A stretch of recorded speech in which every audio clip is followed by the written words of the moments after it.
Kinshasa ezali miroir, glace, talatala. Soko moto akomi aebate anyeti capital, miroir ya Zaire mobimba. Soko moni olobi na banda kuna na sima babeng arrière pays ezalo brandenge wana. Ndenge soko nazali koleka na banzela na monaka tokokobe kobongisa nzoto lipombo bilamba ya sika bilamba ya kitoko te mboko oyo tovanda na kati ya mosoto te ezala propre na congres oyo elekaki lobilobi awa na 1982 tovotaki résolution moko tokanisa mpe bawe oyo batondeli biso na bacimetière. Que d'ici la fin de mon mandat, vous allez voir un Congo nouveau, un Congo fort, un Congo puissant et prospère, un Congo qui va parler de l'Afrique à travers le monde entier. Et je vous promets de faire du Congo l'Allemagne de l'Afrique. Ça sera compliqué. Ça sera compliqué. Je vois mon Congo bloqué. Je vois mon Congo bloqué, ça je vous assure. Un blocage assuré. Mais c'est déjà implanté. Troisième élément, le chef va-t-il seulement satisfaire à la question de la guerre pendant ces 5 dernières années sans résoudre le problème du social des Congolais? Est-ce que ça sera facile de combiner et le gouvernement de la guerre et le gouvernement du social du Congolais? Parce que l'État doit donner les biens sociaux de base, la sécurité, le manger, l'eau, l'électricité, la santé, l'emploi. Si Tshisekedi ne va pas donner ça à cause des urgences de la guerre, comment l'IDPS va-t-elle survivre après 2028 s'il n'y a pas changement de la Constitution? Il y a tentative de donner au PPRD toutes les chances de regagner le pouvoir après 2028. Par quelle magie? Oui. Je sens le retour du PPRD. Oh. Oui, je sens. C'est pourquoi ils sont persécutés? Non, non. Analysons. Kabila abota na Rwanda, insécurité. Kabila abota na Ouganda, insécurité. Kabila abota na armée, infiltration. Kabila abota na armée, brassage. Kabila abota na armée, mixage. C'est-à-dire tant ozo bundana ye, azo bundana libanda, azana na kati. Nakosi? Nakosi? Faut comprendre, ngai. Nakosi? Tango Kabila abimika. Na simananga na ye kozua Goma nanga na ye kozua Bukavu aya yebisi bino eza nanga te eza ngai parce que alobi boy la défaite militaire du M23 est aussi sa solution te l'accord entre RDC na Rwanda est sa solution te ça c'est première intervention na ye. Deuxième alobi communauté internationale mais papa ya mutu moko ta yebi social Congo koleka biso moko solution ezali kosola na kati. Il vous dit quoi? Bon, kendaka musika ngai na zawa. Bo bebi saka accord to sala kina bino. Yango nyo so na ebimi. Bo lingi botu na ngai. Nazo zonga. PPRD bandi ko menacer. Écoutez. Le PPRD refuse le gouvernement de l'Union nationale. Mais le PPRD refuse, le Kabila refuse la médiation sous-régionale. Vous comprenez le côté? Non, le problème c'est lui. Mais vous comprenez, à l'interne comme à l'externe. Ah, mais vous comprenez. N'ayez comment Congolais comprendre. Or, si le chef de l'État ne réussit pas à donner les sociales, les besoins sociaux de base, à résoudre la côté, dans 5 ans, diabolisation, nous ça peut perdre sur lui et Simba, Congolais qui bosse dans ma Kabila. Tant que Congolais qui bosse dans ma Kabila, token élection, bango ba yiba mbongo mboke belé, bango bazana minduki. Ce qui te sali brassage, ça avec Kabila qu'on va au gouvernement. Ce qui te sali gouvernement de l'Union nationale, Kabila revient aux affaires. N'était-ce que vous comprenez? Parce que pour vous, tout le mal du Congo, c'est Kabila. Non! Mobutu n'a pas créé les systèmes de l'après-lui comme Kabila l'a créé. Au moment où Cameroun dans le Congo, c'est planifié 20 ans avant. N'était-ce que vous comprenez? Ça veut dire que tout le se contredit. Nous disons quoi? M23, c'est le Rwanda. AFC, c'est Kabila. C'est le président qui a dit ça. Pas moi. Pas les simples Mouchop. Pourquoi ces adeptes ont été invités hier et relâchés? Mais non, ils ne sont pas relâchés. Qu'est-ce qui se passe? Mais ce qu'on a relâché, bah, complexe obima. Bah, qu'on a relâché, dengenini. Bah, déclaration Kabila, on m'a dit la kisake, yenda za de makambouana. Bah, déclaration on m'a bandaki et la kisake. Je suis pas juriste, mais j'assume ce que j'ai dit. Pour babengi sa yo, na ba cours de tribunaux, c'est qu'il y a d'abord, parce que bino boye bakaka présomption d'innocence. Mais présomption d'innocence, présomption à l'innocence et à culpabilité. Bah, parce que les griefs sont déposés sur toi. Au colon, parce que, au cas de montrer que ce n'est pas vrai, bah, au bio, yebi koloba, mais au long du juge. Mais jamais justice est bien à moto sans que grief fait ça là.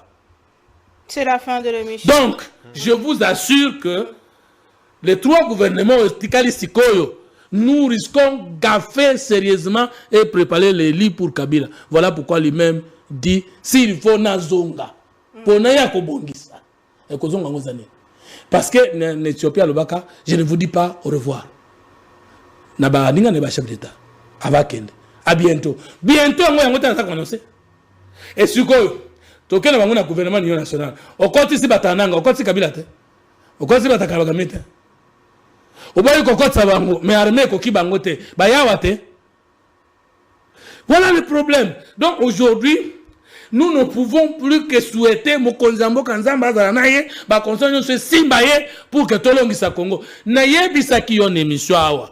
Kabila te kamoka, Tshisekedi akoko somba yango. Merci beaucoup Ndeko Fumutoto. C'est la fin de l'émission. Toi aussi, c'est Michel Alelo na dédicace sur le mois de la femme. Ndeko Fumutoto a ça inandi alolo.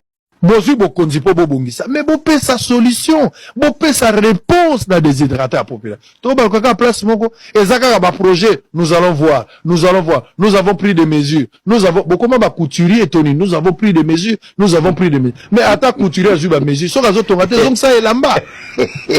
Toujours des mesures et des mesures. On a été en réunion, on a discuté, nous avons pris des mesures. On a été en réunion, on a discuté, nous avons pris des mesures. Mais qu'est-ce qui se passe? Ouais, Régis des œufs en moi est zindi. Régis des œufs zindi à cause de la maille après un mois. Kobilere mukuna fanda kana mitunaka. Komina Kinshasa barumbu na lingwal. To mituna nanu. To finga bakonzi to nini. Ata ba néglige ka ba veni ya 3 communes. Et comme promesse sérieux. Les 3 communes lingwal utumwa.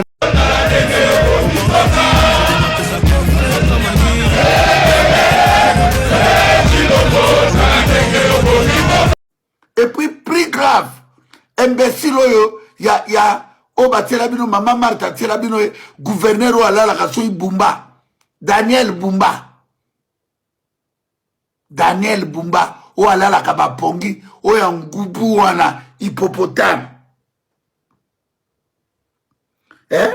Daniel Bumba, Bande Konangai, Motomo Bozokaye, comme on a eu Daniel Bumba.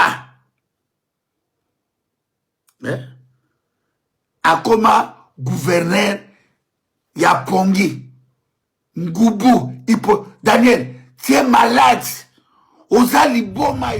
Je fais cette vidéo pour m'adresser au chef de l'État. Je suis juste en face du stade des martyrs. Ce qui me dit Koufa, il faut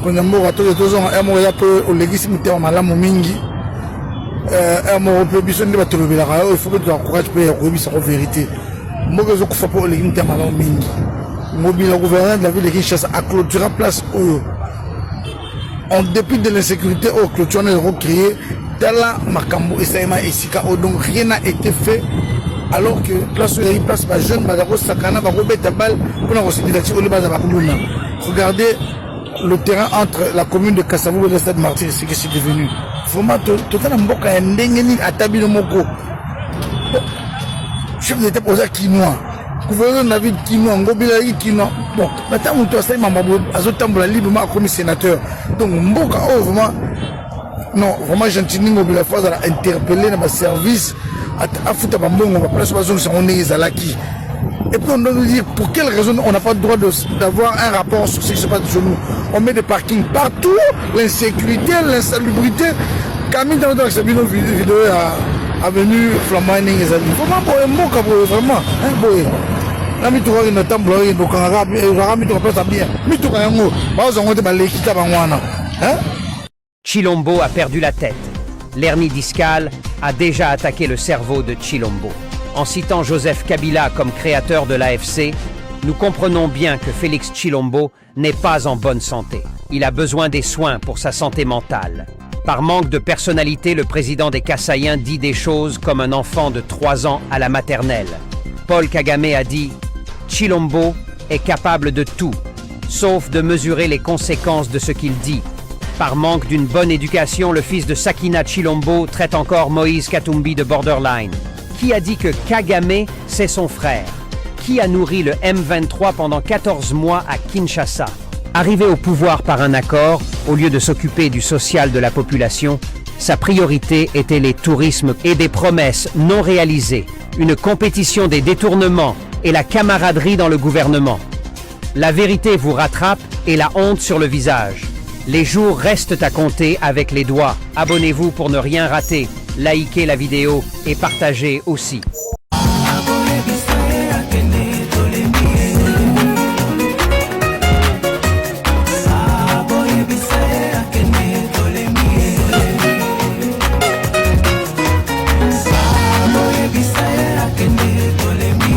Lelo baba alingi alobaye baba yanga na vandaka na yenye okolobisa baba na mboko yoe Congolaise Congolais mpo yokaye amoni akoki te lelo baba alingi alobaye akoloba lelo oyebisa ye akende mboka ekufi bandeko mboka ekomi solo ya bimpuka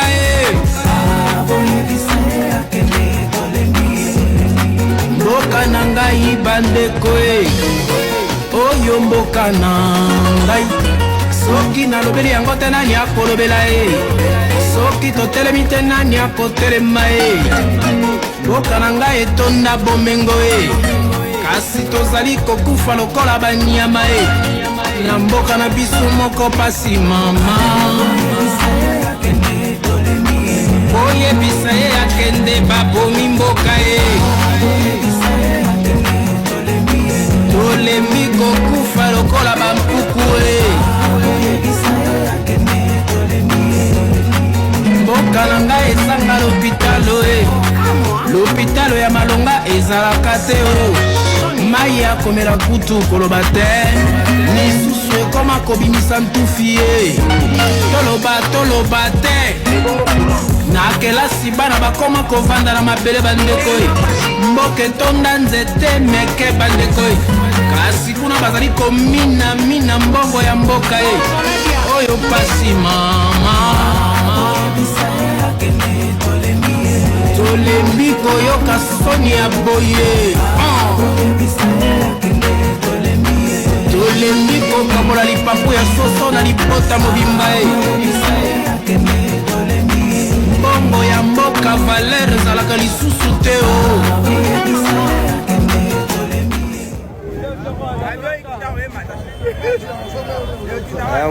moto aluki makambo otuye yo aluki makambo otuye yo